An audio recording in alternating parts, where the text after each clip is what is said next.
Au sommaire de notre dossier agricole ce soir, un exemple original de diversification, celle d'un couple de viticulteurs de Lyon. À Écolives-Sainte-Camille, leurs 17 hectares de vignes produisent essentiellement du coulange. Mais vu les fluctuations du marché vinicole depuis quelques années, ils ont trouvé une autre source de revenus.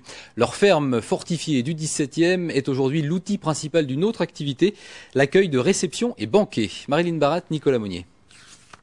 C'est seulement la génération qui nous précède, en fait, celle de mes beaux-parents, qui a réintroduit l'activité viticole en 1979. Et petit à petit, ils ont échangé leurs terres à céréales contre des terres à vigne, arraché leurs cerisiers pour planter de la vigne, si bien qu'aujourd'hui, avec Benjamin, on produit essentiellement des vins rouges avec le cépage Pinot Noir. Mais on fait aussi du coulange blanc avec le chardonnay. Chez les Borgna, tout commence par une visite de cave et se termine par une dégustation.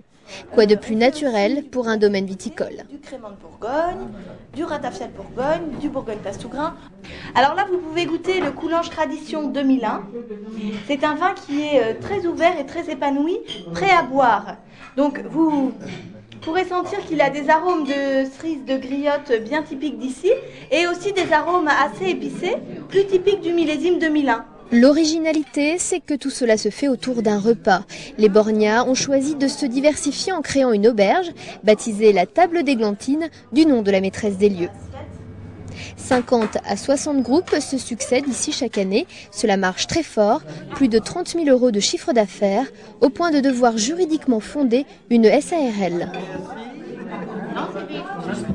On a aussi des chambres d'hôtes et puis il y a une période quand même plus calme à l'hiver pour les chambres d'hôtes et on a comme projet, on voudrait mettre en place d'ici l'année prochaine des stages pour les gens.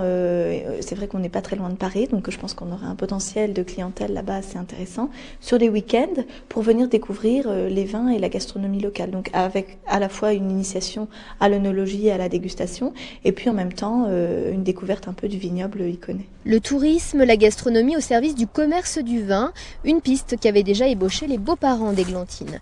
Mais avec son mari Benjamin, elle a décidé de développer cette branche. C'était il y a 3 ans. Cela coïncidait avec son arrivée sur l'exploitation et son goût pour l'accueil et la vente. Et puis la crise viticole de 2000 était encore dans tous les esprits. On a ressenti seulement modérément cette crise en fait, mais c'est vrai qu'on se remet en question de toute façon. On ne veut pas attendre d'être dans une grosse difficulté pour chercher des nouvelles voies.